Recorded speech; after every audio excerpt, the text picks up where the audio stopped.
Hello and welcome to part 2 of talking to kids about suicide. So in part 1 we went over several different things. We went over age appropriateness, we went over staying calm, we went over all kinds of things. And today, for this video, we are going to be jumping right into what if it's your child who's having the suicidal ideation. So I apologize for jumping straight into a really tough topic. It's just kind of how the video worked, how it worked in editing. But still important information, things we need to know. So please enjoy this video. I hope you get a lot out of it. I hope it's very informative. I hope you learn a lot, and I hope it makes you feel more at ease about helping the people in your life, because hopefully it'll give you some ideas on what to do. So part 2, here we go. So what if?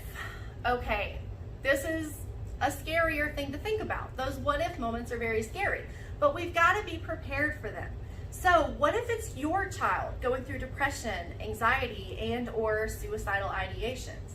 We understand it's hard to stay calm in this moment. I know if it's your child that comes to you about themselves, it's going to be hard to stay calm, but please believe me, it is so important, because your child is in distress and they need somewhere to go for comfort. So you try to stay calm and be that non-anxious presence for your child who is in just, all this emotional pain. All right, so what to do if your child comes to you and tells you that they're having an emotional crisis or a suicidal crisis? First off, stay calm. We've talked about that. Second, listen carefully. Active listening, not telling them what we think, not telling them our opinions or our advice, just listening to their story. This is a good way to make them feel heard and make them feel seen, and these are very important aspects in preventing suicide. So listen very carefully, make sure they feel heard, make sure they're able to get out everything that's on their mind. Ask questions to understand.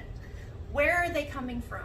What started this? When did it start? Have they felt this way before? How are they coping with this? Can we come up with some coping strategies to work together on this?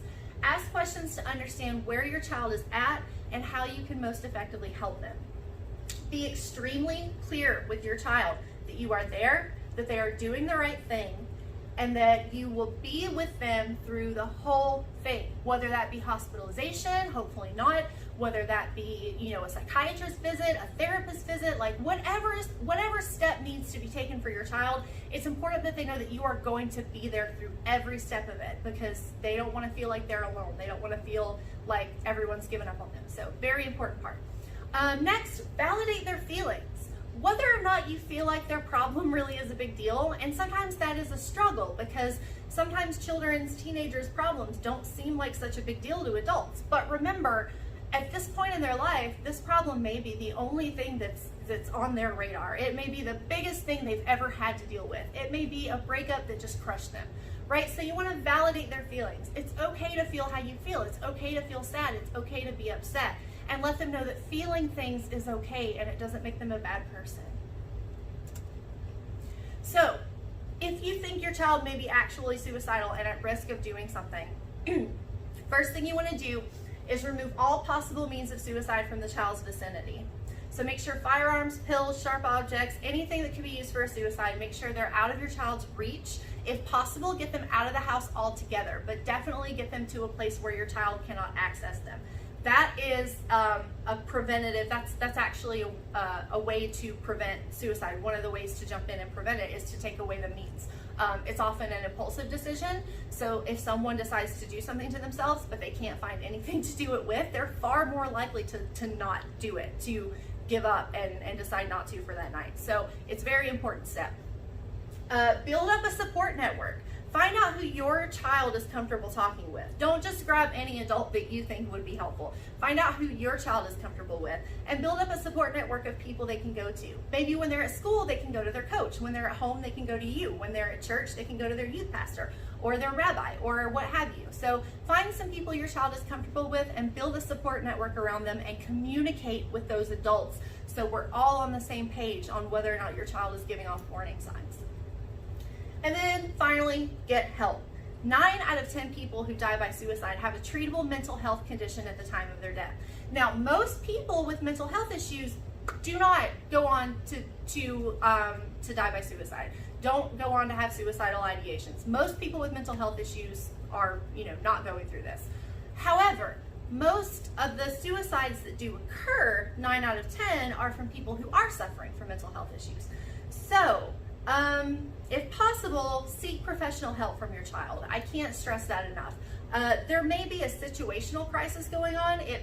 You may not feel as though your child has a diagnosable mental health issue, but even if it's just a situational crisis, a therapist can really help them work through their emotions and sort through them and figure out ways to cope and things like that. So please consider professional help if it's possible for you. If it's not possible for you, look into some community resources.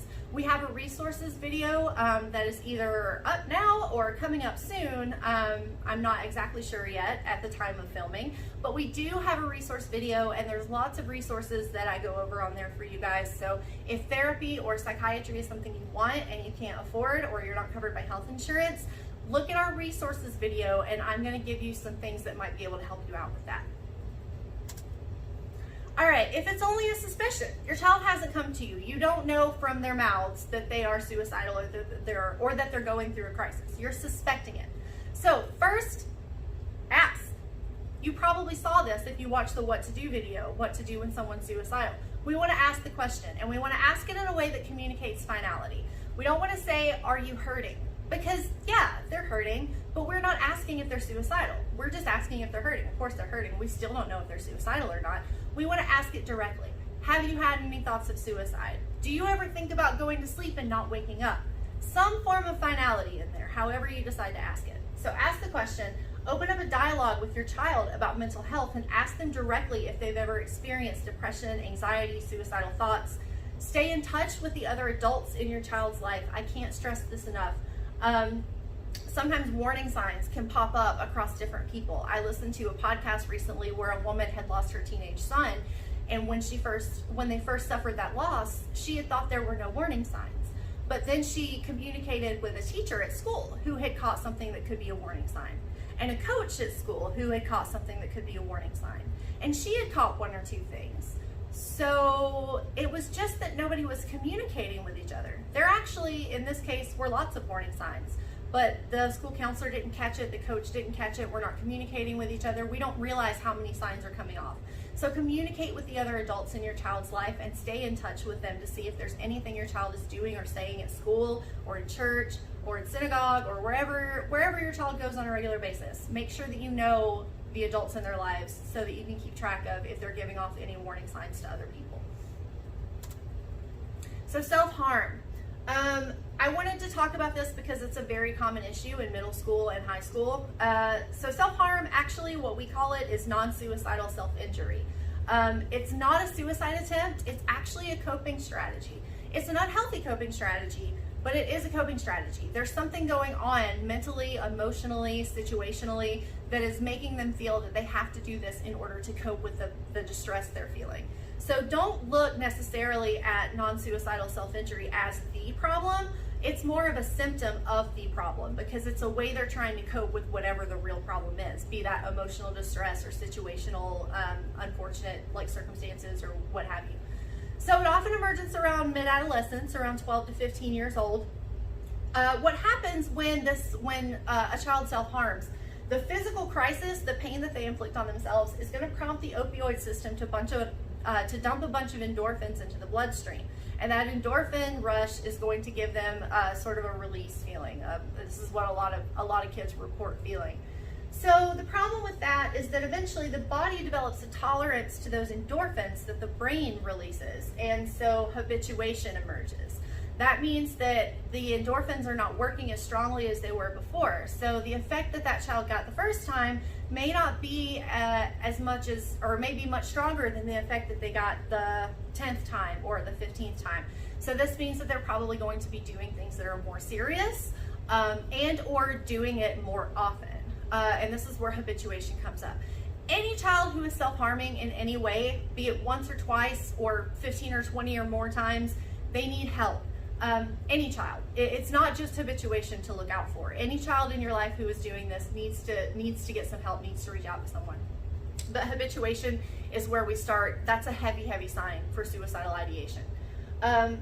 So one more thing I want to cover about non-suicidal self-injury that really needs to be addressed, because I've heard this in the community, I've heard this in schools, I've heard this in friend groups, heard it everywhere. Non-suicidal self-injury is not just a cry for attention. It's actually a problem. Remember what I said, it is a coping strategy. There's something that they're having to cope with. So we need to find out what that thing is. It is not just a cry for attention. And if we really must put it that way, let's try something. Replace the word attention with the word connection. Are they attention seeking or are they connection seeking? What is going on in their lives that they feel that they have to turn to this in order to cope with it? We always take it seriously, always. So what to do if your child is self-harming is going to be more or less the same as what you would do with suicidal ideation or mental health issues. You're going to stay calm, listen, ask questions to understand, validate feelings, build that support system, get help, professional if possible. And hopefully you don't need to be told this. I feel like you probably don't. If you're watching these videos, I take it that you really, really want to be on, the helping side of this and be informed. So I'm sure you won't do this. But just in case anybody out there doesn't know, don't punish for this behavior. It won't stop it. They're not acting out on purpose. They're not doing this to be disagreeable or to rebel. They're doing this because they're in pain. So your child who uses NSSI is in great distress. What they need is acceptance and help and love. So please don't punish this behavior. It won't stop it. It won't stop it. It's just going to make things worse. And a lot of children who self-harm, I'll tell you right now, as someone who speaks to a lot of children in the course of my job, a lot of children who self-harm are trying not to. They're trying to stop, but they're just finding their emotions so difficult to deal with that they're turning to it again and again. And they feel shame about it. That's why they're trying to stop. They feel ashamed that they're doing this behavior. So we don't need to add any more shame onto it. We don't need to signal it out as a bad behavior or as a terrible thing, because we don't want them to feel even worse than they already do. We want them to be comfortable asking for help. So we realized that this was quite a difficult topic, and I want to thank you so much for sticking around through the whole thing. Thank you for being a caring, proactive adult for the children in your life. Suicide loss and youth suicide are real issues, and they need real conversations. So knowledge is power.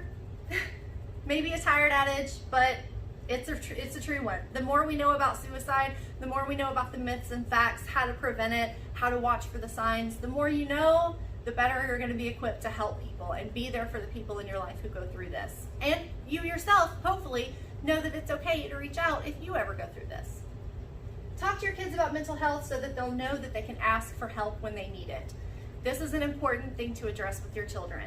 Whatever age, it can be as young as preschool, where you let them know that when they're very sad or very angry, they can come say help. Or it can be in college, when you let them know that they're going through emotional distress, or if they're feeling suicidal, that it's the strong thing to do and the right thing to do to let somebody know that they're not okay.